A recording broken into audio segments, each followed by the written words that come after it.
Hey everyone.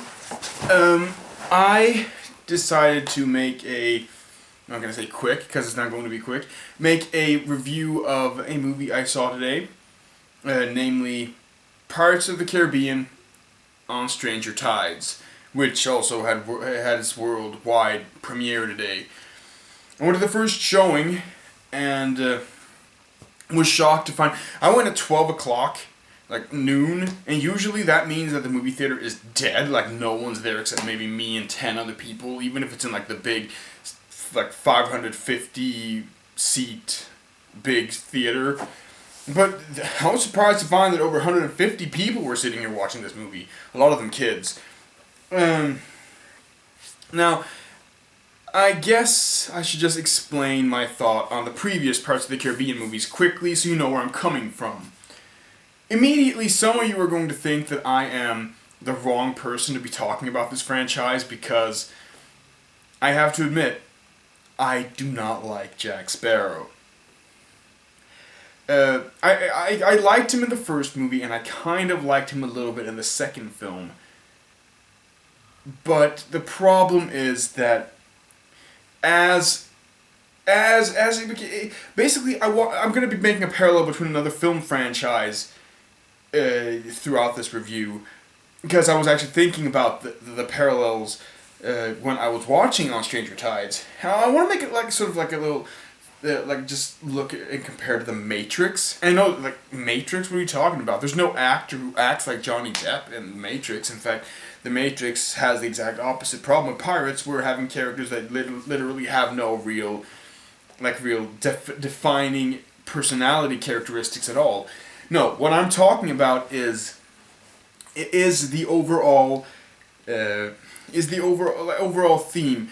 The Matrix was hailed not only for its it was hailed for its story, its technological use, its perspective, but most of all for its special effects when it came to the whole slow down bullet time thing. And I knew when I saw The Matrix, because I saw The Matrix only a couple of months before Matrix Reloaded came out, I knew that when Matrix Reloaded came out, I was like, they're just going to focus on special effects, aren't they?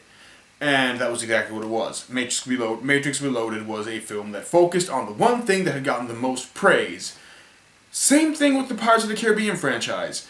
They made a great adventure movie, first time around, with a love story that was pretty good. Like, it wasn't amazing, but for an adventure story, yes, the love plot was surprisingly engaging. I really cared about Keira Knightley's Elizabeth Swann and Orlando Bloom's Will Turner, even if Will Turner was a little bit of stone-faced wimp, and Keira Knightley's character was a little bit of a whiner.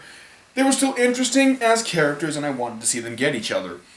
And Captain Jack Sparrow was the thing that no one expected. Therefore, he was the one that got the praise. Johnny Depp even getting an Oscar nomination for it. He was funny, he was quick-witted, and he really made the movie more fun. And sadly enough, just like with Matrix and its special effects, that became the whole focus of the sequel. As the films progressed, I actually I have to rewatch the old movies if I really want to make a real analysis, because what I think of film has changed so much since I first saw them that I can't really properly explain what it I can't really properly explain why I think I have these thoughts of the other movies, except probably the last one, at World's End. But anyway, I at least in my in retrospect, I liked Dead Man's Chest more than Curse of the Black Pearl. I thought that it was big. It was a standard sequel. It was bigger, louder, more bombastic. And I actually liked it. I liked that the scale was upped, and the Kraken was an awesome enemy, and Davy Jones was actually kind of scary. That's why and also the characters were still kind of likable, but you could already sense that somehow the plot had so much just panned towards Jack Sparrow that Will Turner and Elizabeth Swann were sort of unwelcome in the story that really started out as their story, because it became Jack Sparrow. And that that was like came full circle in At World's End, where it was clear from the start that the writer didn't want these two characters in there, and the audience didn't want them in there. No one wanted them in there because at the end of Dead Man's Chest, we pretty much gotten to the point where they were unlikable characters. They had nothing to give us. They had nothing.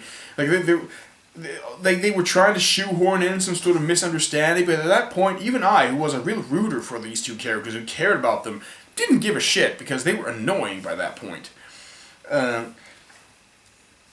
Anyway, and also their story ends badly. Spoiler warning.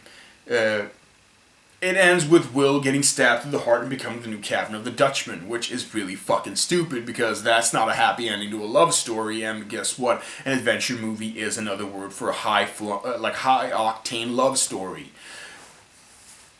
At least in most cases, because that will come back as being one of my big problems with On Stranger Tides.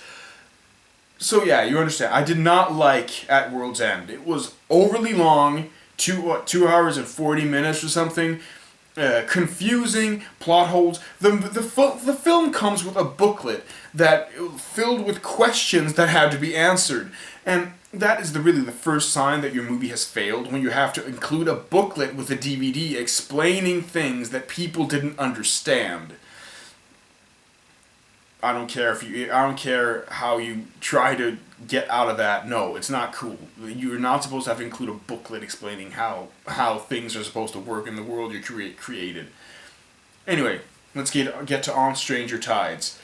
I first got really excited for this film just because even though Elizabeth Swann and Will Turner were the characters I was most attached to in the old films, them not being in this one made it fun. It made it sound like it could be fun, because At World's End was drugged down not only by Captain Jack Sparrow not evolving or doing anything or really any importance except just doing what Jack Sparrow does, I guess, drinking and acting stupid.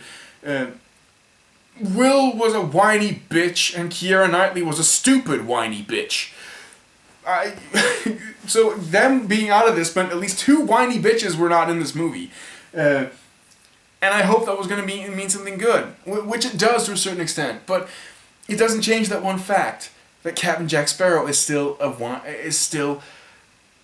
completely incompetent. Okay, I'm going to try and explain this properly. Basically, my first complaint with this film, I'm going to get into spoilers, but I'm just going to get some technical problems out of the way with this film. First of all, the 3D is good. I actually like the 3D. I thought the trailers did the 3D an injustice. It looked crap. It actually looks okay. I'm actually turning around on 3D as a thing. I actually kind of like it now. Even in live action movies, it kind of works. But I do not really see this as a movie you have to see in 3D to enjoy. If that's what if you want to call it enjoying it. I actually did kind of enjoy it, but not very much. I can say right away, this movie is not good. It's not terrible either. It's definitely better than At World's End. But I'm almost starting to think that just like with Transformers Dark of the Moon that comes out this summer, it doesn't matter if the movie's crap or not. It can't be worse than Revenge of the Fallen, so maybe I'll fucking praise Transformers 3 as being an amazing movie simply because it's not Transformers 2. And could very well be the case with this movie, because I actually had a more positive attitude coming out of the theater, and then during the day, it's now exactly 12 hours since I got into the movie theater and started watching the movie. My thought of it has completely deteriorated to the point where I feel like I've been cheated. Anyway, my first complaint is this movie is way too long. It is still only 2 hours, which is like 30 or 40 minutes shorter than At World's End, but that's not good enough. Because a thing that I think a lot, for some reason we've gotten to this point in movies where people think they have to make a movie really long for it to be epic or something. Transformers did this too. It was 2 hours and 40 minutes, that being Revenge of the Fallen, not the first one. The first one was 2 hours, and this one's 2 hours. But a lot of them don't understand is that unless you have content filling those 2 hours, it's not worth it. And this movie's not worth it because it's not filling it. It takes 20, and this is a very, very mild spoiler. It takes 20 minutes for Jack Sparrow to meet up with Penelope Cruz's new character, Angelica, who is a former lover of his. And it's so annoying that it takes so long because these first 20 minutes are pretty much spent like all the other movies' first couple of minutes with him, to coin a British term, farting around. He's just running around being an annoying idiot. He's just running around, jumping around, insulting people, doing what Jack Sparrow does. And the thing is, we've seen this before. We've seen this in 3 other movies. We don't care anymore. It's been done so many times. So I don't care what Jack Sparrow does in this movie when he's just running around being an idiot. Not unless it has story context, which it doesn't really have because we haven't embarked on the adventure yet. We don't embark on the adventure until 20 minutes in. Then it becomes a little more tolerable because I know we're not just, padding the movie out. And it doesn't need to be padded because if you'd removed at least 15 minutes of those 20, you'd still have a movie that would be an hour and 45 minutes and that would have been good. I gotta cut this video short now because I need to we need to cut it for YouTube. So I'll come back with part 2.